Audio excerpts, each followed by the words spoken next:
Hello বন্ধুরা, কেমন আছেন? আশা করি ভালোই আছেন। আমিও মোটামুটি ভালোই আছি। চলে এসেছি আর একটা নতুন রেসিপি নিয়ে। কড়ার মধ্যে দেখতে পাচ্ছেন বেশ কিছু সবজি আমি ভাজতে বসিয়ে দিয়েছি। ভিডিওটা আজকে ছোটো করে করব বলে আমি আগে থেকে দেখাইনি।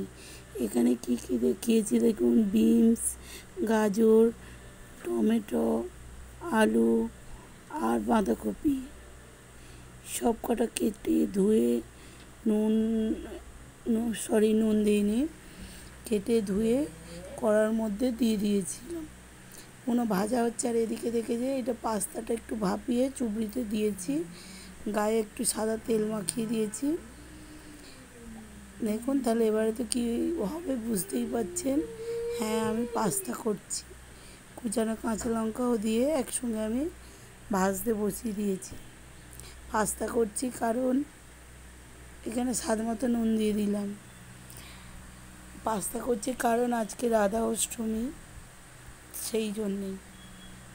তারপরে দিয়ে দিলাম 1.5 চামচের মতো সয়া সস আর 2 চামচের মতো টমেটো সস দিয়ে এবার আমি সবজিটাকে ভালো করে কষবো। কষে নিয়ে তারপরে আমি পাস্তাটাকে ঢেলে দেবো। পাস্তাটাকে ঢেলে দিয়ে ভালো করে কষবো যাতে মশলা, সবজি আর পাস্তা একসঙ্গে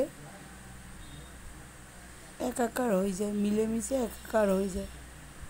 দেখুন কত সুন্দর কষতে, কত সুন্দর কালার এসছে আর তেমন টেস্টফুল খেতেও হয়েছিল। আপনারাও এইভাবে বাড়িতে করবেন, দেখবেন খুব সুন্দর খেতে লাগে। সবসময় লুচি আলুর দম ভালো লাগে না। আজকে রাধা অষ্টমী ছিল, তাই ভাত খাবো না, কী খাবো চিন্তা করছিলাম। তা আমি বাড়িতে একটু পাস্তা ছিল, সব রকম সবজি দিয়ে পাস্তাটা এইভাবে আমি বানিয়ে নিলাম। খুব তাড়াতাড়ি হয়। পাস্তাটা ভাবাবার সময় দিতে হবে একটু নুন আর একটু তেল দিয়ে হালকা করে ভাবিয়ে চুবড়িতে ঢেলে একটু সাদা তেল মাখিয়ে রেখে দিয়ে সবজি ভেজে এইভাবে দিয়ে দিলেই পাস্তা রেডি হয়ে যাবে। উপর থেকে সস দিয়ে সার্ভ করলেই খেতে অপূর্ব। যদি ভিডিওটা ভালো লাগে প্লিজ আমার চ্যানেলটাকে সাবস্ক্রাইব করবেন, কমেন্ট করবেন, শেয়ার করবেন আর লাইক করতে ভুলবেন না কিন্তু। একটা লাইক অবশ্যই করবেন। এইভাবে পাস্তাটা করবেন, দেখবেন খুব সুন্দর খেতে লাগে। আজ আসি তাহলে বন্ধুরা, এই পর্যন্ত। টাটা।